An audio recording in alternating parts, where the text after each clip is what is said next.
Hello, everyone, and welcome, or maybe unfortunately, welcome back to the first AFL Fantasy Fanatics round review of the season. And holy shit, was that a round? Put it that way, pretty bad one for a lot of people, including myself and a number of people out there. I'm your host Bales, and you can find me at BAILSDT across the socials. And I think round one went a lot like Oscar Piastri starts the season. I think we all want to restart our seasons and just go back to making our preseason teams again. But we're in this mess together. Joining me to chat through all this through our therapy session after round one is our two newest members of the Fantasy Fanatics, Taezer and Tom. Taze, mate, how are you? You faring any better, or are you stuck in this shit pile along with all of us? Look, I had a few wins and a few losses. Overall, I'm pretty happy with where things are at. The team's in good order. This is fantasy. Oh, yeah, it's fantasy, but a question why I do this game every year, put it that way. Tom, how are you? Are you any better, or is your team in shambles as well? Despite scoring very poorly, mediocre to poorly, I actually feel like my team's in a decent place. I feel like I nailed all my rookies, which means I can get the 2 force trades I think I'm going to have through injuries, I can actually make and not have to worry about doing too much more. So I actually feel quite comfortable despite quite a subpar round one. Yeah, apparently people in the chat are saying our audio isn't very good. I'll have a look at that and just see if mine is going okay. Hang on, give me 2 sets, guys. I'll just switch mic for 2 seconds, see if it's me, and we'll see if that's working. Hang on.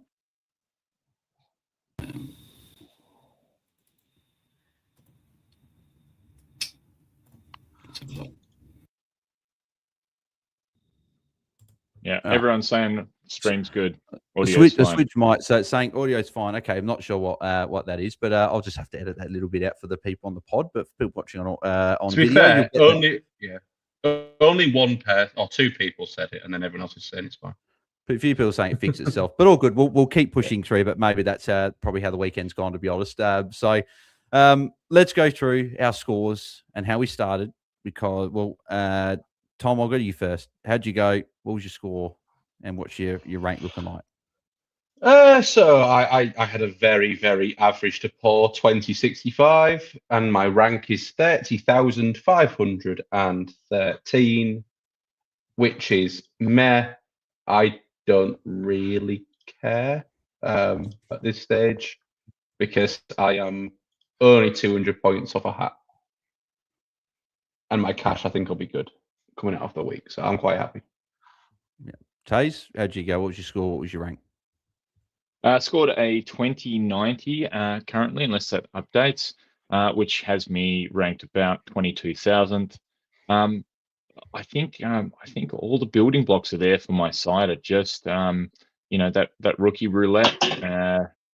That's probably the biggest difference. I've got easily over 100 points sitting on the bench that I just got wrong. Yeah. And then me, 2021, 46,347. I would have, and this, I looked at this afternoon. No joke, I would have been better starting with Tom Stewart and Sam Taylor. Who would have thought? Because I would have got a ton from Stewart and I would have got the red dot from Taylor getting Lockie Jakes to score. That just, the irony is just, it's quite funny. So, yes, no, not very, very good. Plus and minus 3, Tom, who gets those for you? My plus 3. Actually, I'll go with my -3 first. Miles Bergman. Well, myself, I didn't have Miles Bergman in before 3 a.m. this morning. Having yesterday going about as well as it could have done, I was very happy with my Thursday, Friday, Saturday. I was like, you know what? I don't need cash into next week. I've got Golden's cash. I can spend up a little bit more on field. Saw the Kirch news about limited minutes. I was like, okay, I'll go to Bergman with a look to having a look at Kirch for next week.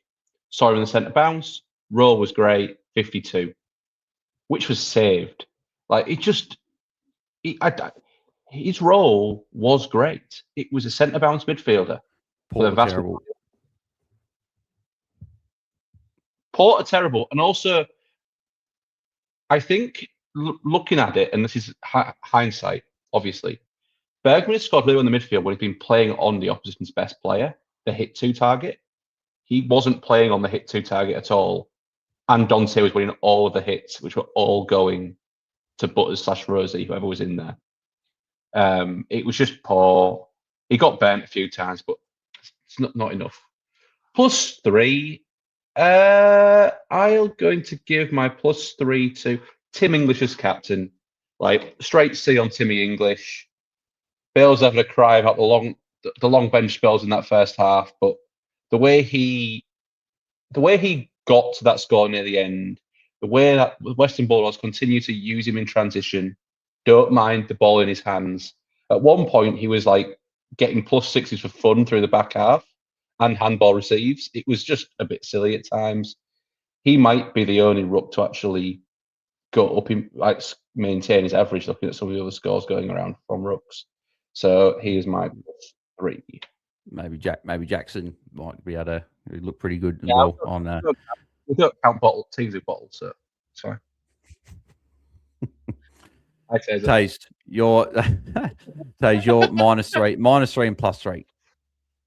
Yeah, look, I'm going to give my I'll give my +3 to Josh Rochelle, who I think just looked good.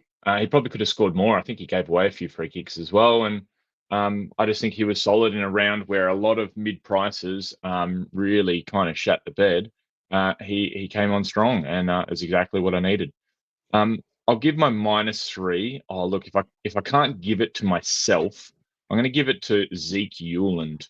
I had a conversation with Tom here prior to lockout where I was really kind of umming and ahhing between just taking a red dot instead of Zeke Euland, so I could get Lockie Jake's score, and I decided that I thought the cash gen and would be better. And good old Euland hasn't made any score, and I'm going to trade him out just as if he was a red dot anyway. Yeah. No, it's frustrating times as a fantasy coach. My +3. I've got to. Well, I'm not going to give it to Tim English. I'm going to go to my second highest scorer, that being Dan Houston. Pretty like this role's real. This is a clear game plan shift, role shift. It's looking good, and I know a few people were a bit skeptical of the Houston pick after a week, and probably all of us were sort of going, "What can he realistically do?" The way he's playing at the moment, the way they're looking to use the ball, a 95 to 100 plus average, and on the brink of a top 6 defender could be there. It could be on the cards for him. Obviously, we know Houston has been a yo-yo in the past, so we'll see if he can maintain this with some tougher matchups to come. But from what we've seen over 8 quarters of footy, it clearly wasn't just a St Kilda matchup. They clearly want to use the ball. So he gets my +3. -3, get your pens out. There's a lot of names here. No, I'm joking. We'll go through all these names. But -3, oh, geez, who's that going to go to? It's a very, very tough decision, actually. I hate these weeks when I can't decide who gets -3. Well, I'll go Colby. Colby, I don't really care that he's had a limited preseason, to be honest. He had a finger injury, still done fitness. Like, Alistair Clarkson, what are you doing? Like, this mid-forward role, he just doesn't get involved. I know North won, and I played well. It was great to see, but he needs to be a halfback. And he's clearly not going to. It's clearly he's going to be doing what he did at the start of last year. So even with West Coast Cup, I think he's got to go. And I would have given it to Bergman instead, but obviously Tommy gave that to him. So, but it could have been a whole host of players, if I'm being completely honest. So, but the Content Creators Cup, proudly brought to you by Infinite Wealth. If you want to check out all Guesties work, get some bonus goodies as an AFL fantasy coach, you can go to infinitewealth.com.au/AFL fantasy. Make sure you guys do check that out there. And obviously, thanks to Guesty and Infinite Wealth for once again sponsoring the Content Creators Cup for another season. So, unfortunately, no surprise. My last 18 months of Content Creators Cup has been shocking, but I lost again to DC 21-45 to 2021.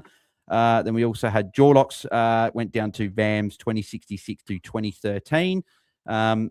you had Louis, who got the job done over Luke 2032 to 2006. Tom, you had a pretty close matchup in your matchup. How'd you go against Mitch? Yeah, I took Mitch on, and I luckily, I will say, got over the line with a 2065 over a 2061. So a nice 4-point win in a poor scoring round for me, which is a nicer win when you play badly. Good Premiership teams win ugly, so hopefully it's the first stepping stone on my way. Yeah, exactly. Mini Monk was up against Holmesy, with Holmesy getting the job done 2042 to Mini Monk 2009. Guesty was up against Nathan 2078, defeating the reigning Content Creators Cup champion Nathan 2069.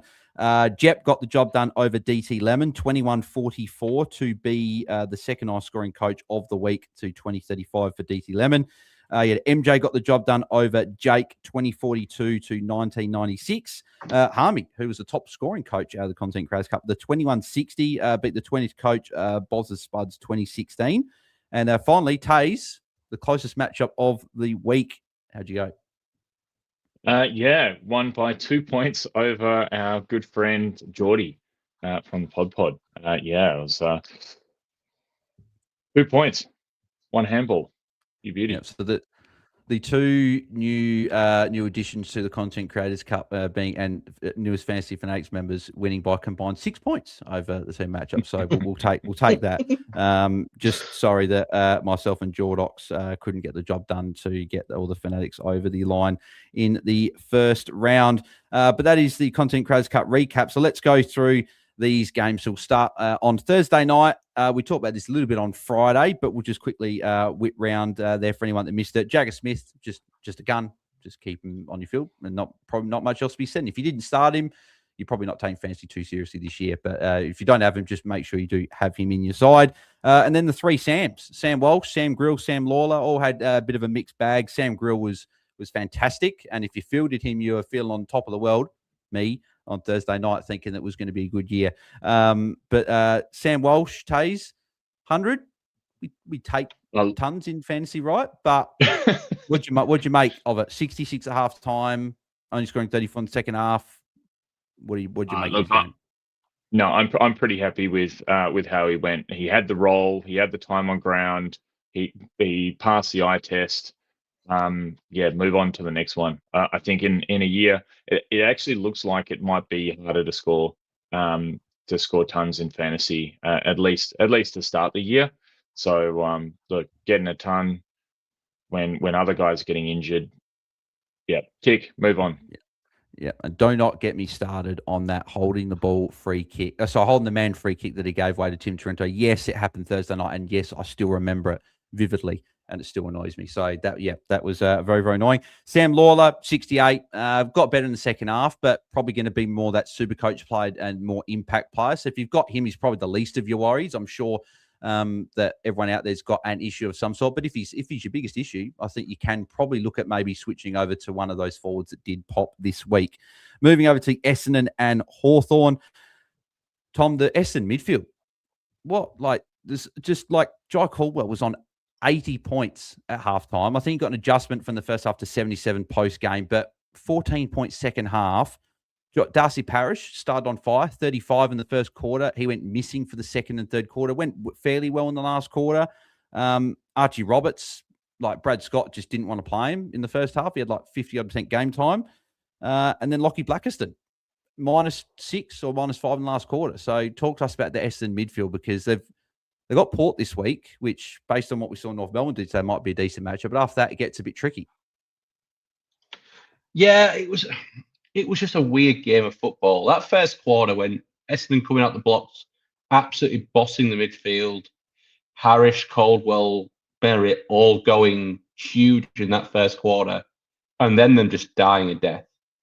The time on ground, as you mentioned, was absolutely ridiculous. Like, I'm going to name names here of Dyson Shaw. Okay, first game, 58% time on ground. Archie Roberts, 61%. Darcy Parish, 69%. Not very nice. Can I just stop you a second? Yeah. Archie Roberts had the most time on ground for all of Essendon last year. So one out of left field. Yeah. Darcy Parish 69, Sam Durran 72, Jai Caldwell 72. And that is some of Essendon's best players. And they're playing the lowest game time. I do not understand it.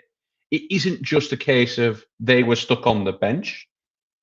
Like, you get stuck on the bench, you go from 82% down to maybe 78, 77 if you're stuck on the bench one quarter.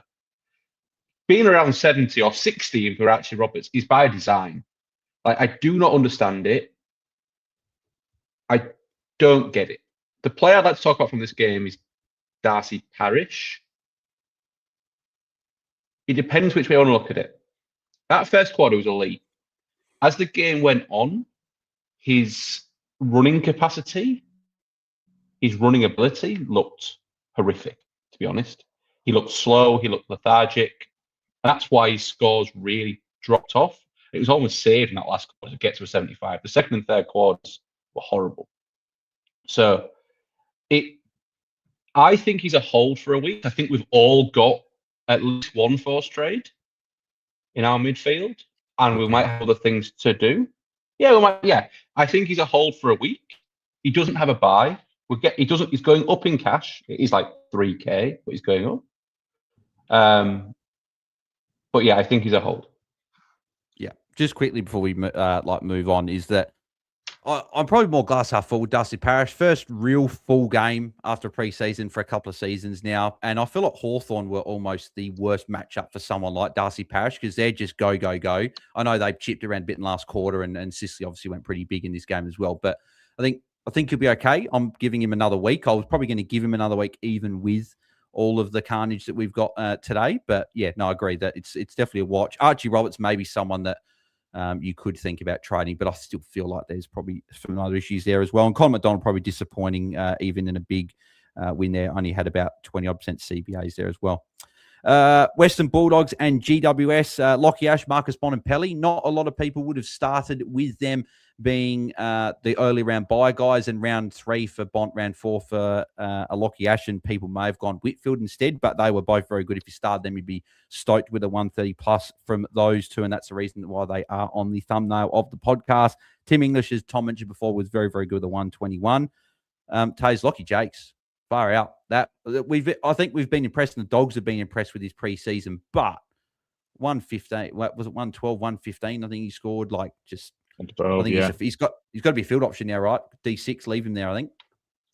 Yeah, absolutely, and also, I mean, it might be something for another pod, but I definitely think we should be looking at how we structure our teams, kind of going through the next few weeks, and whether or not we need to get maybe a couple more of these guys on field. If you've got someone like Grill and Jax, they need to be on field. Yeah, agreed. Connor Wooderick as well got there a little bit later, but still got the job done. 87, still 40 points above his price. He's going to go up a ton of cash. He might be somewhere riding past his round 3 buy. He was very good. And Phoenix Gothard, if you want to consider him, 67 was good in a loss for them. But I think we do have another couple of forward rookies that we might be looking at if you didn't have them. Geelong and Fremantle. Max Hines, Baz Smith just continuing on where they left off in that comeback win for Geelong. Both going over at 130. And Luke Jackson with a 125. Taze, is there, Darcy obviously played low game time, but Jackson was incredible, particularly the first half. Do you see that being that split that he had on the weekend? Is that what you see his game being like? And if that's the case, it'd be a potential option that we might consider. Short answer, no, because it's not sustainable for the team to have Darcy in there contributing 48% game time. So that won't continue. Darcy's game time will go up, or he'll get dropped, and Freo will restructure. I think most likely there's going to be a bit of a mix. Now, he looked amazing. Like he ticked all the boxes, but he also played a first gamer, and it's Geelong, and I think that's probably a ceiling score for him, and well done to him, and well done for anyone who started. Like, I captained him in one of my draft leagues because I thought, he'll do so well, and I, in hindsight, why not just kind of, play him in Classic. Like even if he is going to score 90s from now on, scoring 125 at the start helps. Yeah, exactly. He was very good. And I was surprised that we weren't getting many unicorn emojis in the group chat while this is going on. I thought Jordy, I think he was at a gig or whatever, but he came in after and put the unicorn emoji in saying, I can't believe you guys talked me out of, or why didn't you guys tell me to start with my man, the unicorn, because he was obviously very good. Tanner Brun, impressive from low game time. I think he had about 63% game time and scored that 93, I think it was. So he was very, very impressive. Someone that we're going to be holding for past his round 2 bye this week. And just thought I'd mention Andrew Brayshaw, 53. Like, far. I know Freo aren't a high scoring fantasy side, but jeepers, that is a very, very bad score. So if you did have him, that could be something that you do consider moving on if you don't have other issues. But I'm sure he's not top of the issues. Interestingly, he had the highest CVAs. He had high game time. I think he had 80%, 82% game time, something like that. But he gave away 5 free kicks, and I think some of those free kicks, at least 2 or 3 that I can think of, were from tackles that either slipped high or that kind of thing. So it could have been that, not that it's a great score, but that 50 could have easily been a 75, which is more what's going to happen. I think those Freo mids, someone's going to pop like Sarong did. And the others will probably have middling scores. That's why I'm staying clear of pretty much all the Freo guys, at least until I know what it's going to look like. Yeah, exactly. Got a couple of super chats from Tim as well, but we'll get to those once we've gone through these games, Tim. So thank you for this couple of super chats there. We'll get to those shortly, so don't forget. I'm not forgetting. We'll get to it very soon. Moving to Sydney and Brisbane. Didn't think Dane Zorko was going to have a big game like he did. 121 again in a loss for Brisbane there as well. So he was very good. I thought Jordan would have gone to him. He might have done. I was watching the other game there, but huge score from him there. And Bicey, just a shame he didn't have this big score in round 0, because I was considering him, but lower score meant didn't start, but he turned up. But the big news, Tom, from this game, Errol Goulden, it's just such a shame. He lost a lot of last year with that broken ankle.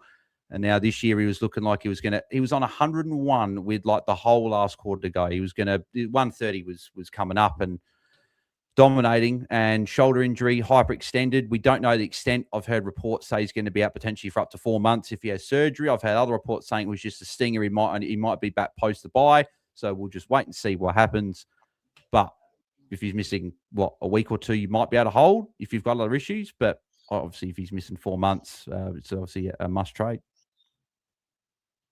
Obviously, I think if he's missing a week, it's still 2 because he got his bye the week after. Unless you have 2 absolutely glaring issues, and a glaring issue isn't just, he didn't score that well. It's 1 week, you picked everyone for a reason. If you've got 2 other injuries, I would get off. I think it might be a little bit longer than a week. So, and we've seen people come back from these shoulders who don't want to tackle anymore. And that 8 tackles as well. I think he had 19 touches and he was on 101. Yeah. He tackled his way to his score last week, and he tackled his way to his score this week. And that shoulder is probably. I'd want to watch it, and by watching it means trade him out and then watch it before trading him back. Yeah. So he had a dislocation of his shoulder. It's got a subluxation where it pops out and pops back in. Either way, that's going to be painful, and damage has been done. So he might get by with 2-3 weeks off, and then they tape it up and inject it. He's not going to be the same player. He's not going to be launching into tackles because he just can't do it. So his role may change in the team. They may make the decision to get him through the end of the season, because players can do that. I think Danaher did it. Sicily did it a couple of years ago. But if you remember, when Sicily did it a couple of years ago, he went from a guy who was averaging, he went from a guy who was averaging 105 to a guy who averaged, I think 78 or something like that, off the back of that shoulder injury. So I would, unless information comes out that it's really not that bad and he's feeling really good, and I'm getting off, definitely. Yeah. Yeah, I think we probably have to. And Kitty Coleman as well was disappointing, only 58. So he's probably far from your worst issue. You probably got other issues, but I wouldn't be sort of keen to hold him if you could trade him out, because I just don't think he's going to get enough ball to average high enough with Zorko getting all the ball back there and still using it really well. And you've got Wilmot still playing well. I think he turned up as well. Wilmot, Fletcher's back there. So there's too many guys back there, and they all can't average over 100. Collingwood and Adelaide. So the other game here, safe to say my heart was stopping a fair bit in this game. Another Collingwood-Adelaide classic there. Nick Dacos just did what Nick Dacos does, just dominated. Another big score. And people, it's a shame, right? Because Errol Goulden to Nick Dacos probably would have been the most common trade this week, regardless of price for Nick Dacos, but he's got the bye. So maybe people cash up for the week after. Just quickly, Taze, if you say go Goulden to someone, cash up a lot, Nick Dacos post his buy. Are we paying up for something like that at this time of year, or are we just going, no, we're still looking for value? I think you probably look for value. It does depend on how you structured your team. I mean, I certainly had Goulden on my side as a captain option. So if you've gone quite mid-price heavy in the rest of your team, you don't have that many primos or captain options, then you may need to make that move. But I mean, usually the aim of the game is fix up moves and cash generation in these early rounds. But yeah, I think Dacos. Look, it's not this week anyway, so let's push it down the road 1 week. Yeah. Well, I'll tell you, one person will be holding through their buy. Dan Houston, as I mentioned, when +3, 119. We're not trading him out. I think he could be more than just a cash early buy play. He might be a potential season-on keeper if he keeps going like this. Josh Richelli, very impressive, 98. People have been asking me thoughts on with ranking coming back. Does that affect it? I honestly think it might even make Richelli's role better, and might even mean Richelli goes better, because he's got another, like the Crows' ball movement last night, and Collingwood's ball movement, to be fair, was rubbish. The ball movement in that game was terrible. The amount of out on the full free kicks both teams gave, particularly the Crows, was, and on the widest ground that they play at the MCG was yeah, I just couldn't believe what I was watching. So I think another good ball user in there. I think they're going to split time with Rankin, Richelli, sort of 50-50 mid forward, but I think it might be more Rankin forward, Richelli mid, because Richelli was impressive again. He's trained there all pre-season. So if you didn't have him and you're looking to jump on and you got some DPP flexibility with Goulden, may put track into your mids, I think he's someone that you can definitely bank some cash and bring him in. So he was very, very good. And then Braden Cook as well. Very impressive. 84, Tom. Is he someone that, hey, look, we'll go to our trades after, but I'm looking at maybe banking probably the most cash I've ever banked just to make sure I get a couple of these rookies, because I think Braden Cook's one of them that 84, price moving really, really nicely, and cash is king at the start of the year. Yeah, I have Todd Marshall, who we'll get onto in a minute. So it seems a very, very straight swap across to Braden Cook. I'm not super confident for him to be a lock at F6 every single week. He did play on a wing. He played very well on a wing. But we know wings blow hot and cold. Some weeks he'll score well, some weeks he'll score less well. But I think he will average 60, 65, and that'll make plenty of cash. And we've got someone we're going to talk about in the final game who should have been on my ground, who wasn't. I think we have a lot for that final forward on field position if he's not already there for people listening. Yeah, exactly. Moving over to the Sunday games, but our podcast this season, once again, is sponsored by our good friends at Game Day Squad. And the best thing about Game Day Squad is with AFL Fantasy, right? You have a crap week, you got to pick yourself up and make some trades and go again. Whereas Game Day Squad doesn't matter, because it's a weekly competition and you can reset your whole sides, and there's multiple competitions you can play at, and you're not up against these people like myself that have been playing for a number of years. If you just start, you'll be up against other people that are just starting as well. So if you do want to sign up, gamedaysquad.com.au, use the code BAILSDT at sign up, and you get some free packs to get your Game Day Squad journey started, along with a heap of starter packs as well. So you get a heap of bonus packs to get your club started, and you can start earning some nice rewards. So it can be packs, could be cash, whatever. So make sure you guys do head to gamedaysquad.com.au and use the code BAILSDT at sign up. Let's move to the next game, which was North Melbourne and Port Adelaide. Big win for North Melbourne. I was talking to a Port mate yesterday saying that this could be the banana skin game, and North were very, very impressive. And Harry Sheasel, like we thought he was going to. Just again, dominated this game and went really, really well. But it was and Tom Blamires, 77 was also impressive there. So he's someone I think we can probably field at M8. I think that role is going to be fairly safe for 60 plus, particularly if Colby's going to be playing a lot more up the ground. But I think we've got to let's chat about Port Taze because there's a few things going on. So Butters, obviously lower score, saved it last quarter. 92 is okay. We'll move past it, I think. Rosie, 89. It's not ideal, but that's okay. But I think Miles Bergman and then Todd Marshall, right? Todd Marshall I think he's going to be a trade. I don't think that ankle looked a bit bad. So we'll see how that comes out. But what'd you make of Port? Like Miles Bergman as well. Like, is Bergman a trade? Like, how are you feeling with Port at the moment?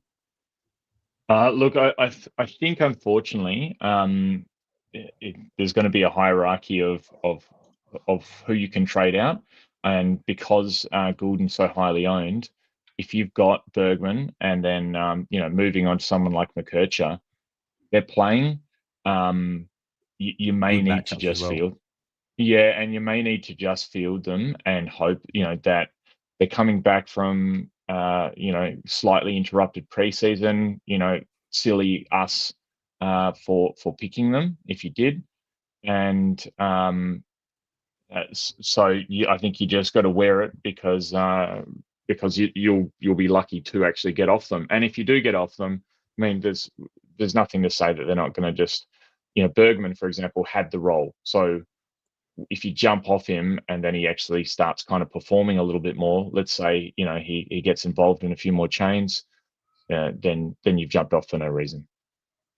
Yeah. And it made me feel a bit better when a gun coach like DT Lemon started both McKercher and Bergman. So it made me feel at least like I'm not on the island alone. And a few people, I think Louis did as well. A few people did start the combo.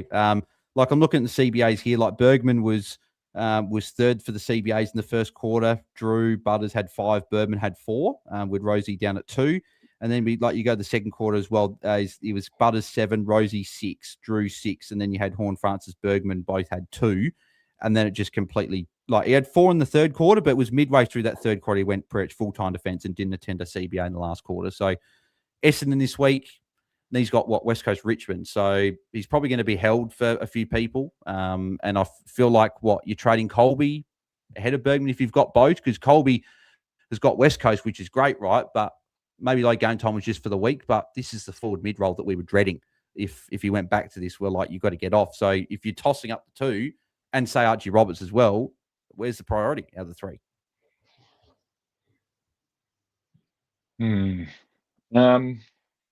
McKercher for me, think quite comfortably. Purely because Bergman had a good row with good Tog. McKercher had bad row with bad Tog. Wines isn't back for another week, so I just think it's gonna roll out again. They have a chance to bring another defender in. They've got defenders on the list they can pick. I think Bergman goes back into the midfield. I don't think they did rip everything up after 1 week. It was a bad week, but I don't think they rip up the whole pre-season over one performance. And it is Essendon who are going to be a bit more stoppage central because that's where their strength is, at least. Or you'd think that's where their strength is. And then a result, in those tackles for Bergman, which is why he scored well last year. Todd Marshall obviously out. Obviously, it's a trade, and so that made me think: does Bergman go into defence? But they do have defenders to come in. They've got obviously, if you like, Harrison Ram didn't play. Don't know if Zach Thatcher's injured. So they've got a few guys to sort of fill a void back there. Yeah. One thing I'll say about Marshall, what happened? Was it bad? It's just syndesmosis, maybe. Yeah, like syndesmosis. Yeah, so it looks like it could be ankle trapped under. Yeah. So he might be out for a few weeks. So one thing I'll say about Todd Marshall is if you have 2 what you think are bigger issues, you can stash him on your bench and trade him at a later date. This week you don't need your. He's not going to drop cash. He will be a red dot. You can loop Leo and whoever if you want to with it.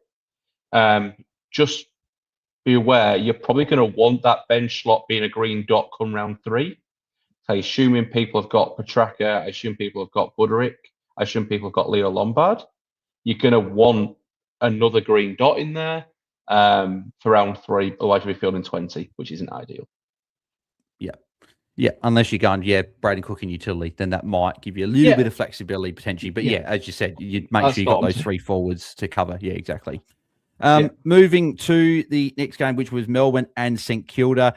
And the man that I know, Taezer, I think you switched. I think a few people switched. I was contemplating going Berman and McKercher to Jack Sinclair. And he had another very good score once again. That was the easy matchup. He's got some tough matchups now to come. I think starting with Brisbane, if I'm not mistaken, this week, or maybe that's the week after. But they've got some tough. Brisbane on a bye. It's GWS. Oh, sorry, yeah, of course. Yeah, beat Brisbane, I think, the week after, I think. So, but yeah, no, good score, good roll, tick. So if you did start him, you'd be very happy. Gawn turned up as well. Massive last quarter, got them. I think Melbourne won that game, didn't they? I think they did. Yeah, Melbourne did. And that was a big reason why they won that game. Sam Flanders, good as well in the mid-90s. We'll take that score from him. But Taze Jack Steele, he saved the score, 34-point last quarter. Like Melbourne are moving it quick. This is, I think, what people were concerned about with Melbourne. But we saw a good score against Richmond with the same game style. We saw a good score against North Melbourne with the game style. Do we think that it was just with the way the game went, it was just a very quick-paced game, and with these tougher matchups, maybe St Kilda go to a bit more stoppage-heavy, and sorry, not St Kilda, Melbourne go to a bit more stoppage-heavy with these tougher games to come? What are your thoughts on Steele? Yeah, probably. I saw post-match. I unfortunately didn't see a minute of the game, so I'll watch that later tonight. But I saw that he basically said, look, he felt a little bit nervous. He was feeling a little bit anxious going into the game. And it took him a while he said it took me a while to really settle and kind of get up to the pace of the game. And from what I hear with the scoring, it looked like he was better later.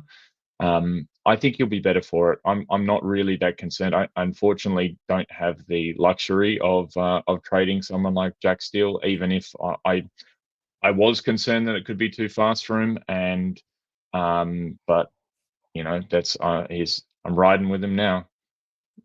Yeah. And I heard those comments. Well, he said that like the teammates gave him silent treatment, so he said that threw him a little bit as well. But he said he didn't mind that, and it was his last quarter where he had 34 points. So hopefully that's a sign of more things to come, and he goes a bit better. So noticed that Tom, you started Windy 93. I did, and he played. He followed. It wasn't a hard tag, but he was the direct opponent for Costa Pickett. So. But I think Windhager is very good now at when he tags, he also looks for his own ball. He had 32 touches. He had no tackles, which for Windhager is outrageous. He had 32 touches, always looking for a +6. They're happy with the ball in his hands. Played a mixture of midfield and defence. That was just following wherever Costa Pickett was. I'm quite happy with the pick. I quite like people who are playing defence rather than the midfield at the minute. I think that's where a lot of the points might be. Yeah, unless it's Miles Bergman when you go into defence. But no, it's funny that Bont had one more disposal than Windhager, but at 135 just shows difference in it's just funny how some of these players have 30 touches and they get to 90 low ton, and then you have these other players that get high 20s, low 30s, and they go 130s. It's there's different levels obviously with Bont, but going through others. Yeah, exactly. Caleb Windsor, 65. It's okay. He started okay, but again, it was more impact, right? He really should have kicked the second in the only bit I saw was I think in the last quarter he should have kicked another goal, fumbled it, so that could have been a mid-70s, and you're probably fairly happy with that. So he's fine. I watched the game. It was exactly what if you would have said what Caleb Windsor would be for the year, it was exactly that. He looked for passage of the game. He looked like a gun inside mid, and then you forget he played for 20 minutes, and then he looked like a gun inside mid again. It was a very Caleb Windsor performance, I think. Yeah, I think this game here was looked like it was going to be very, very high scoring, particularly after the first quarter and first half. But a lot of players just finished on 90, 80, 70, 60, and what was it?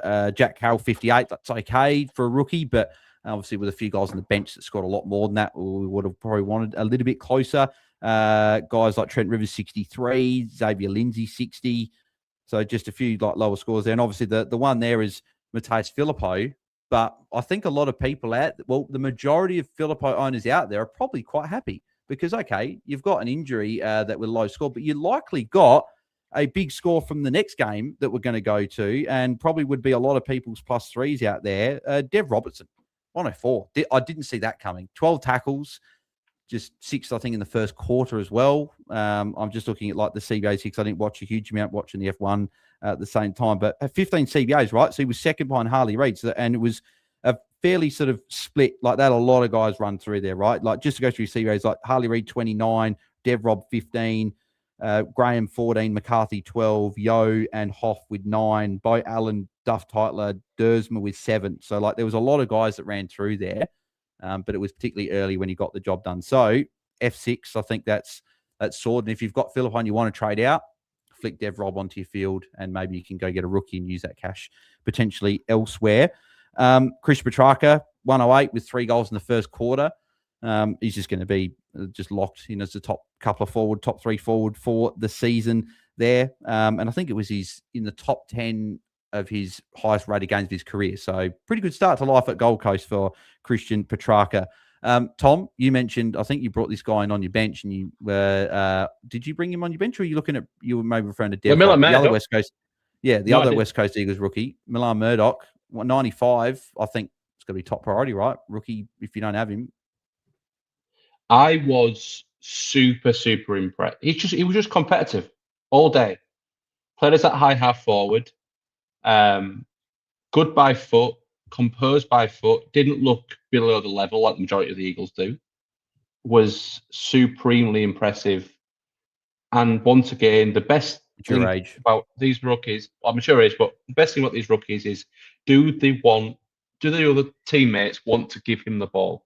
Are they comfortable when he's not quite open but calling for it? Do they give him it? And the answer is yes. Took 2 goals really well. I'm probably happy he's a bench stash, even though he scored 90 odd. I'm probably happy he's a bench stash. He'll probably play for you this week. But he's gonna play. He'll play this week for me. But I think absolutely amazing performance, and could be one of our best rookies. And as someone just put in the chat, he may get forward status in round 6. He will. No, he will definitely get forward status. Yeah, he was impressive. We heard good things, right? And we didn't start him because he didn't play it. We didn't get to look at him at all, right? But these are the guys, mature age guys that come in. These are the guys that score well. They're some of our best rookies are these mature age guys. He's 25. He's ready. And he was their second highest scorer. I don't think many people would have said that Dev Robertson and Milan Murdoch was going to be the West Coast. He was 2 top scoring players, but we're very, very happy at least. If you've got one of them, if you don't have Dev Rob, you got to bring him in. And some coaches might be caught out if you don't have a few of these rookies and the few issues going around. Can you stomach banking 700-800K just to get these rookies in? We'll talk about that very shortly as well. Noah Anderson, 106. I think few people are maybe slightly disappointed. He started like massive, kicked the goal early, looked like it was going to be a 130, but sort of slowed down late. And Taezer, you obviously mentioned before, you were saying I think these big scores are maybe going to be a bit hard to come by this year. So maybe that's a bit of a sort of case in point. Nando, good start. Even Petrarca slowed a little bit, even though it was still a good score, particularly as a forward there. Going down the list here as well. Willem Dersma, 69, was solid. Looked good really early. I thought it was going to be a ton from him as well. I thought I was going to bench 3 tons for rookies on the bench, but slowed a little bit. But I think the thing, Tom, you might have noticed in this, and from what we've heard, right, is that West Coast are just going to get him involved. If he's not in the game, they're going to put him into the midfield. They'll put him at half back. Like he moved from what I saw pretty much everywhere, right? So do you think he's just going to be a really sort of solid 55 to 75 rookie most weeks? No, I don't. I think he can have some absolute stinkers, if I'm honest. I just don't. I didn't start him, so I probably am a bit biased. I don't think he has as natural route to points as a lot of our other rookies. He's played on a wing for the Eagles. I think he'll fine. I think he'll make cash. I don't think he's a trade out. He made 69. He'd be great. But he'll probably be behind Murdoch and Will Myers and Carroll and basically anyone else you might have in that defensive line, in that midfield line as rookies. I think he's expensive, but he's fine on the bench. I think there could be some fluctuating in scores. The only chuck's in the midfield there because the game was well and truly done. He was not. They weren't doing that if the game was on. Yeah, but then again, which might is it going to be not happen much. Yeah, we got North next week. We're flying. North at Optus. Given they had a good result today, but our season starts next week. See how it goes. Someone just said no Anderson concussion. I'm not sure if that's been confirmed. I know he got a knock late, so we'll just see if that's anything there. I saw him grabbing his neck. I don't think it was a concussion, but who knows? He might get a test. Yeah. Yeah. Lombard with a 60, it's okay, but it probably feels a lot worse for a lot of people that fielded him over Devrob because it's 40 odd points. I think Mitch posted. He's just like, where are the days gone where a rookie roulette cost you 20 points? It had felt this week like it was a 50-point swing for some people, 40 points. So, but Josh Lindsay though, Tom, you mentioned before, huge last quarter, got to 66. I think if they're going to start doing that in the last quarter, what they did, he could be a solid scoring rookie for us. And you talked to us pre-pod that late in the game, it was almost like the first 3 quarters was like Marek was sort of pushing him away a bit and they were sort of not using him as much. Whereas last quarter, they were using him and he actually used the ball well, hit targets, good, like as we've heard from like people like Jep, obviously very good with all the cash cows and rookies. He was the best kick in the draft class. Yeah, like it was so frustrating that we're still using Marek and Duggan as distributors back there when you've got a young kid with a great kick who needs the exposure. That last quarter just showed what he could do. I think some others have gone past him for on-field placements at the minute, just through their great performance, nothing to do with Lindsay's bad performance. I think obviously your Jakes and your Grills. I think I've gone past him for priority on field, but he's definitely going to make us plenty of cash. And that's his job, really. Yeah. Well, we're getting people in the chat saying it is apparently confirmed that Anderson does have concussion. So if that is the case, that's another issue. Because I know people did start Anderson for those 2 good matchups and maybe pivoted if a few things weren't going their way. If they knew Gordon was going to be out, maybe they went, okay, now I can carry a round 3 buy premium. But yeah, if that is the case, yeah, not good. It's just been a carnage week. Like, fantasy's well and truly back, and it pains a lot of us. Let's go and answer a few of these questions, right, for the last 10 or so minutes before we do wrap up. So Tim Ashworth did put the super chat in before, so thank you, mate. He's asking in terms of trade-out priorities, boys. He's got Parrish, Gallup, Blackiston, McKercher, Goulden. So I certainly can relate to all those players because I own every single one of them, plus Bergman. So Taze, where would be the priority? So we'll go through it sort of one by one. So Parrish or Gallup? It's Gallup first, yeah? Yep, Gallup. Blackiston, where's he sit with those 2? No, I'd hold on to Blackiston. He was actually he did some good things, and he'll play again and probably score better. Yeah, he's going to get a 70 probably if it wasn't for that last goal. He's got Port as well, so a decent enough matchup there.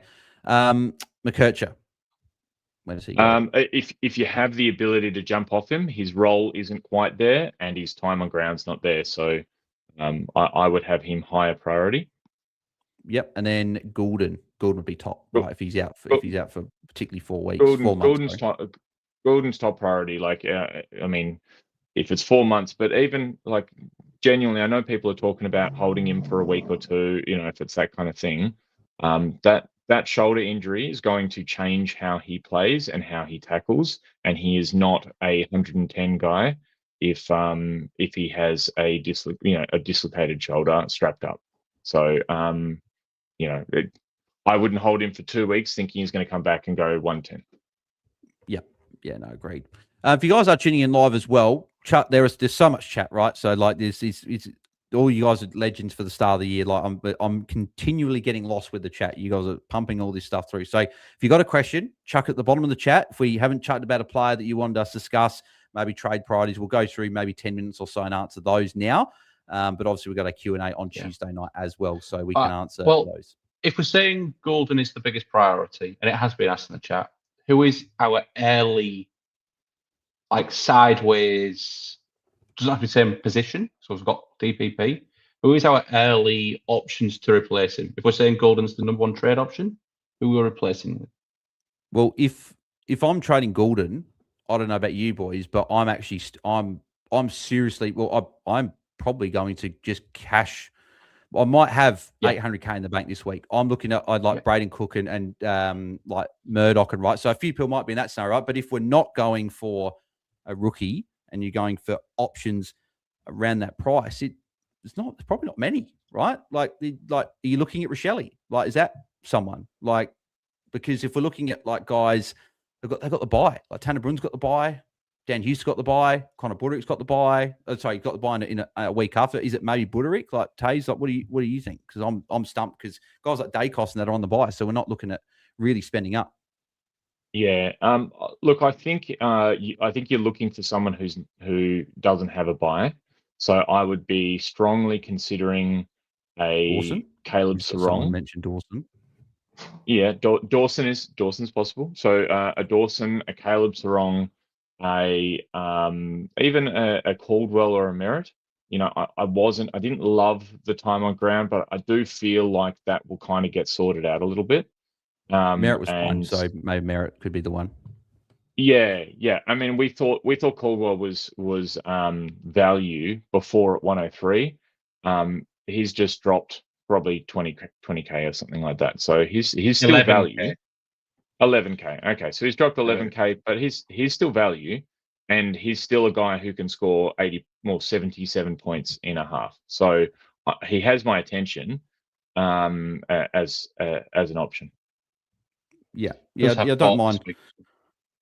Yeah, don't mind those plays, right? Because probably non-owners got a little bit lucky in a way. The fact that he was on 80 at half time and only end up on the 90 odds. So it's like maybe the first half is more. He was incredible in the first half, right? So if I'm looking at a premium, he's someone I'm definitely considering. But are we more in favour of grabbing these rookies and banking a whole heap of cash to then reassess the week after, get a second week of data? Because I feel like there are coaches out there that are probably missing a few. Maybe they didn't start a Dev Rob for some reason. Maybe they didn't start a Lockie Jakes or a Sam Grill. Like, a lot of us have got them right, but maybe you didn't. But then you've also got Milan Murdoch, Braden Cook.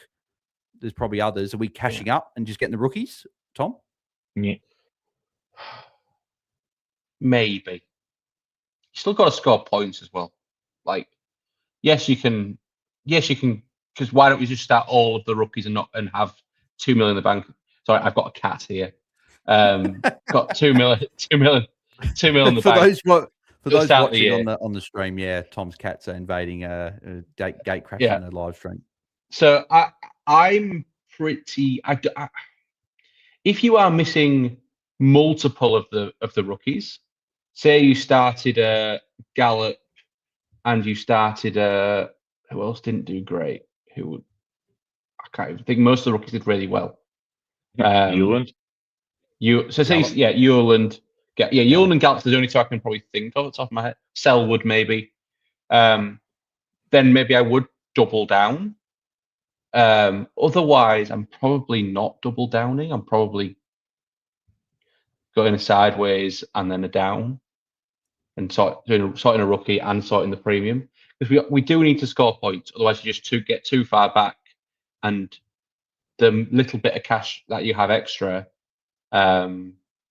might not be enough to drag that back if you're going without rookies. However, if you're like, I want Dacos, there is nobody else I want to wait a week and get Dacos, or wait a week and get Zorko, or wait a week and get, what was on that by Bailey Smith. Dunkley's another one. Drop Dunkley. I don't hate it. That if you've got to have enough so you can do double up the week after round 2. Yeah. So you get yourself in that same position. Yeah, like George Dickios saying here, was 386K too much in the bank to start? Well, you might be cash up even more if you are looking at a double downgrade. So, yeah, you might have a bit of cash in the bank. And Branny said, can we hold for 1 week and straight swap for Dacos? Taze, what were your thoughts on that? And then what you were going to say there as well? Can you hold for 1 week and straight swap for Dacos? Look, possibly, but I wouldn't hold. I would just unless you've got someone going down in value significantly, and you feel like you got to jump off them. Maybe would any of Colby, Bergman, Roberts, any of those three fall into that category? Yeah, possibly. but I think Colby's probably the biggest candidate. But he has the ability to score. That's probably the one thing that would sway it for me. And depending what your team looks like, if you're doing fix-up trades, oh yeah. The other thing as well is a lot of teams are going to have Walsh, Jagger Smith, and Tanner Bruin on the bye. And Houston. So they're going to have three. Yeah, they're going to have three guys in the midfield, and I know it's best 18. You don't have to field a full team, but a lot of people are gonna. If you add Goulden to the mix, there's 4 in the line that you can't cover. You've got Noah Anderson. If you got to be clever with that one, I have Zeke Euland, who I would be pretty surprised if he wasn't dropped on how they played, unless they're really just trying to get games into him. So, I think you're. Yeah, and we don't forget Zorko, Dacos, other Kitty Dacos for those that own as well. Kitty for those that aren't going to be here next week. Mm. If someone started a Billy Smith or a Max Holmes, I don't think many would have, or a Myers after his good score last week. You don't really want to be running out Leo Lombard. Yeah, really. Like Jordy actually made a very good point in our group chat this afternoon, and saying he said he started Dev Rob because the role was better, and Lombard still plays that high half forward, even a good matchup. It is tough to score. It is a good point. I just thought we weren't sure with the role with Graham, Lombard, West Coast. We thought he's going to go better, right? But I think Dev Rob's safely on field. But yeah, I do agree with that. Sean is asking as well, hey, legends. Everyone's asking, I think, the same question. Right? I said, have all of Goulden, McKercher, Bergman, Blackiston, and Gallup. Who goes with Goulden? Have 600K banked already. So, I think Blackiston will probably crossing out. I think he's, in terms of, I think he stays there. McKercher, I think it comes down to for Sean, right? Are you keeping guys like McKercher, Bergman? I'll add guys like Roberts and stuff like that. Do you keep these players, or do you trade Gallup, who's on the bye this week, but he's not going to make any cash? He's done now. Do you just do the double rookie swap back in guys like Bergman, McKercher for an extra week, Taezer, and just go, let's get through one more week? Or do you have to trade one, hold Gallup, then look to trade Gallup maybe with the bank cash? Yeah.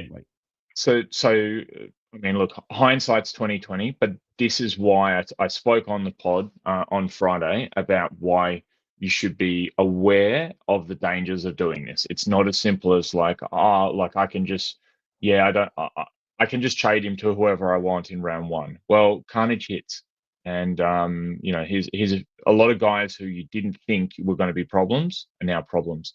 So you definitely can wait a week. So my biggest thing is I'm going to be looking at, well, do I hold Todd Marshall, even though he's got an injury, because I've got plenty of cover, or do I get rid of him now?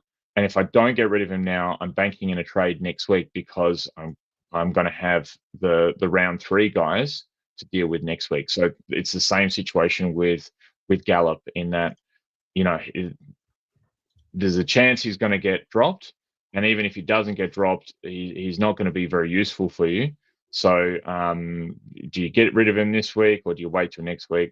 I'm sorry, I don't have the definitive answer. Maybe he comes out and turns it around. He is a rookie. You can just kind of stash him there and leave him as a red dot, brown dot, whatever you want to call him. Yeah, so just Sean, before we move on to the next question, was that I'm in the exact same boat, right? I've got McKercher, I've got Bergman. At this very, very early stage, I'm looking at probably trading Gallup ahead of those two, because the other guys will drop in value, right? But they're going to be easier to move on because they're worth more money. Whereas Gallup, if you don't trade him and you get other issues, you might just leave him there, and then it's a dead spot. And I don't want a dead spot of cash gen this early in the season. And McKercher's got West Coast, Bergman's got Essendon. Even if they aren't playing their usual game time, right, they should get enough ball to get 70s or 80s, and that might be the difference of some decent rank sort of rise or slides this week. So that's why I'm currently leaning, but it's going to be a tricky one. Best of all's got a super chat here as well. Can you explain Braden Cook's role? I missed the game, but there was a lot of hype among Crow supporters. Was the role halfback wing? Was a wing, right? And MCG helped with that, right? Big open ground, got a lot of open +6s.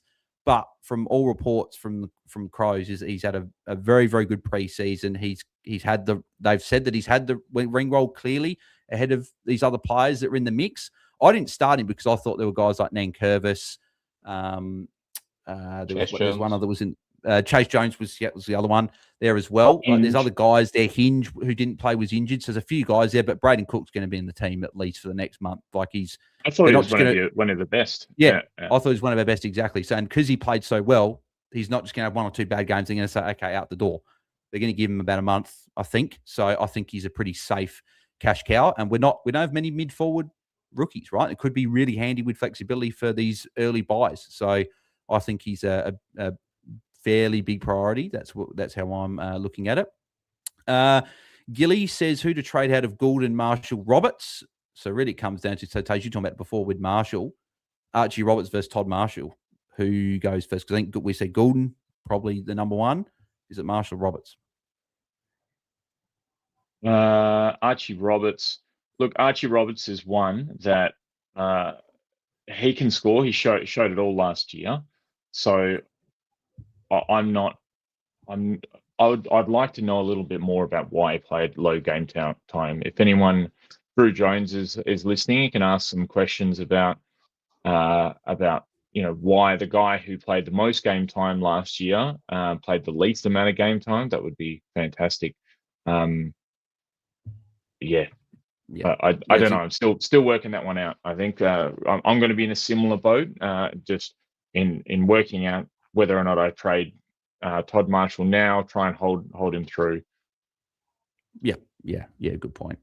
Tom Macker said Xavier Lindsay to Murdoch. Yep, I'd be probably pulling that trade off, bank some cash and do that one. Lee Everett Bales, no mention your boy McAndrew. McAndrew was actually very impressive. So that's probably one we probably should have touched on the Crows game. Skimmed over a bit quickly.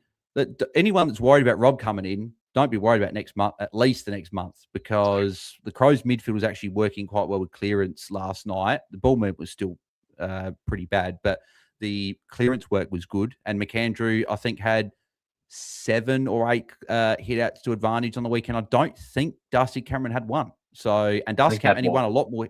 He might have had one, right? So, but he beat Darcy Cameron in the hit outs, and for most of the game, Darcy Cameron did a bit better late. But yeah, I don't see him getting dropped anytime soon.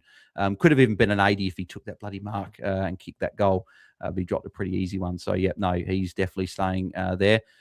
We've got a couple more before we wrap up. Rolling Lockout Pod says, thoughts on Goulden to another premium and Gallup to Cook? If so, which premium? Got Caldwell, Butters, Steele, and Walsh in the mids and Rosie, Whitfield in defence. So, Tom, this is the $1 million question, right? It's what everyone is stressing with. So, do you have a premium for us? I got one. Zach Merritt. There you go. Oh, I probably want to double up Essendon. He's already got Caldwell. Oh, yeah, of course. Yeah, sorry, of course. Yeah. So, I wonder if he's got Parrish as well. Do you want to go Caldwell, Merritt, Parrish in your midfield? Do you know what I probably would go for? And he still has a buy. I probably would go Jackson Clare. He was one I was thinking of as well. I know he's got a buy. I know that's not ideal. It is around 4 buy, which you might not have another defender on that buy. That's probably where I would go. My job at the start of this week is to really look at where these points are coming from. Because it looks to me like a lot of these contested ball midfielders have really struggled this week. I'm trying to predict who the right players to get on going forward. Yeah. Tony Ford, thoughts on trading out Sharp, Taze? Dyson Sharp? Oh, look, if he's the least of your problems, he's not going to be a guy who's going to make you really regret it. But good on you if that's your worst player. Yeah, exactly. Fresh Prince, Tom saying, interested in both Cook and Murdoch. If you can only get one, who are you going for? Murdoch. Yeah, I feel like I think you could still probably get Cook the week after. Oh no, Cook's going to be nearly 400k. Like, yeah, if he's got a low break even, I'm making money. I think you could still. No, Murdoch's going to be cheap over the low break even. The only way I'll get Cook first if you don't have Lombard and Devrop. I think I much prefer Murdoch. I see the scoring potential similar. Murdoch will be cheaper with a low break even, will make more cash quicker. As a result, I get Murdoch. Yeah, and best of all, saying Cook does allow DPP flexibility. So that is a good point. Yeah, that's a good point. It does. George Dikos, can both Goulden and Colby go? Yes, they can both go. And there are a couple that I'm looking at here. All right, we'll go 2 more questions and we will wrap up for the night. So Shannon Barron saying, Selwood to Cook, Goulden to Sheasel. Would you pull those off, Taze? Would Sheasel be someone, if you didn't start Sheas, is this maybe the opportunity you just go, didn't start him, stuff it, let's bring him in? Yep, yes. I would say a little smack on the hand and go, oh, I got that wrong. Now I'm going to start him. And now I'm going to have him. Yeah. Just yes. Yeah. James says Xavier Lindsay a trade out. Probably say yes if you've got him. 60 in the midfield, not what you want. So I have Xavier Lindsay. He was part of my pivot away from. I luckily got off McKercher and Bergman, but I got on to Sinclair and Lindsay. Tom, tell me, did Lindsay have the role? Did he have kick-ins? Yes. Did he look like a halfback? Yes. Just didn't score against St Kilda for some reason. Completely different game. Like Salem struggled as well. You look at that game, all Melbourne defenders struggled. It was a lot of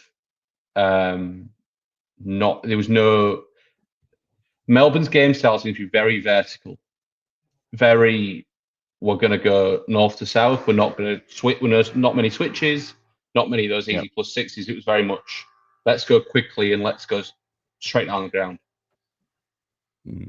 Yeah, and it was the kick-ins was 10 to Salem, 5 to Lindsay. So Salem clearly took back that number 1 kick-in role. But yeah, it's always good to do that, right? You weren't.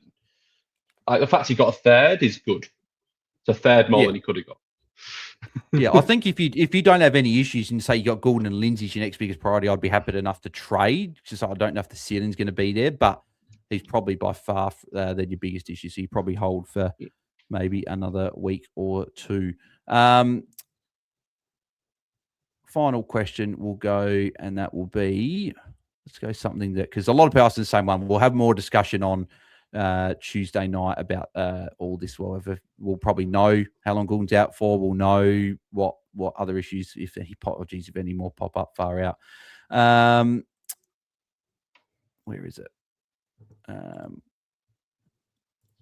Final one, we'll go defender premium options. We talked about Sinclair before, but Tom, would you look at maybe an Ash potentially? Like he looked like he was dominating again, and maybe the torch has been handed over to him as number 1 potentially. It was very much, it did look like that in that game. Ash was the one doing all of the running for handball receives. The commentators kept talking about it, but they wanted the ball in his hands. Yes, but I could quite easily say next week could be the complete opposite of Whitfield. I just can't be. But you can definitely jump on Ash. I still think he's top 6 defender. Doesn't buy them. Yeah, exactly. Alrighty, well, we will wrap up there, but apologies we couldn't get to your question. We obviously do have our Tuesday night Q&A where we will be answering all of your questions there as well. So we'll have 48 hours to be able to digest everything that has happened and probably want to erase it from our memory, but we will be back there. But if you do want your questions answered in the meantime, you can head to patreon.com/AFL Fantasy Fanatics and get your team reviewed ahead of round 1 there. We'll be doing a Q&A as well in a few days' time. So if you want to get involved there, bonus and content as well. And you can also join our open league with some cash prizes for the top 3 as well. So feel free to jump over there. But Taze, yep. Just a quick one. Tony Ford has asked in the team chat, what's Taser's team name? And that is Taser's Titans. Yep, there you go. Beautiful. And I'm Bales Nails. And Tom, I wonder what yours could be. I'm sure people know it already. Mine is still Pom United. And shout out, he's been said it in the chat a few times. Well done to Planet Ocean, the coach of the Planet Ocean, for being 16th overall after round 1. I'm looking at his team right now. And it is so similar to mine. great picks throughout. Jackson, Dacos, absolutely elite, and you look like you're going to be in for a good year because that is a really, really well balanced team. Yeah. Well, as we wrap up, what are we looking at? Very, very, very early stages, Tom, of trades. Where's your head currently at? I'm quite settled. It'll be Golden to a premium and Marshall to Cook. The premium is I'm looking like Caldwell now. That may change. I need to maybe have a rewatch some of that game. Why that Essendon midfield went backwards. But that's my current, just 2 sideways swaps and backing the rest of the boys. And just for reference out there, Tom already does have Murdoch, so he's in a good position. Doesn't have to worry about getting Murdoch. Yes. Taezer, what are your current early trade thoughts? Yeah, look, I'll probably be just correcting, fixing up Goulden. So Goulden to Cook, and high likelihood I go either Todd Marshall or Zeke Hewland to Millen Murdoch. Yeah. And I'm currently looking at something fairly similar as well. I'm currently looking at Goulden down to Murdoch and Gallup to Cook, which that'll probably paint me like 900k to $1 million, which feels awful. So I may shuffle to a premium, but who knows? That's currently what I thought, which means I've got to hold Colby and Bergman. But the positive is I'll be able to trade them to a midfielder or somewhere else in the following weeks. And maybe one goes well and doesn't look like an issue, but maybe I'll trade Colby instead of Gallup. Who knows? But that's what I'm currently thinking about there. But boys, thanks for round one review. The therapy session, maybe it's the first therapy session of 24 rounds of the year. So we'll see how we go next week. But Tom, thanks for jumping on, mate. Where can the people find you across the socials? You can find me at Tom_Hills_ Pom United on Furs on the AFL Fantasy app. And for the million people that asked, lockout will probably be overnight tonight or early tomorrow morning. It always is round one, and it's a new platform as well. So just give them a little bit of time. Everything's not absolutely perfect.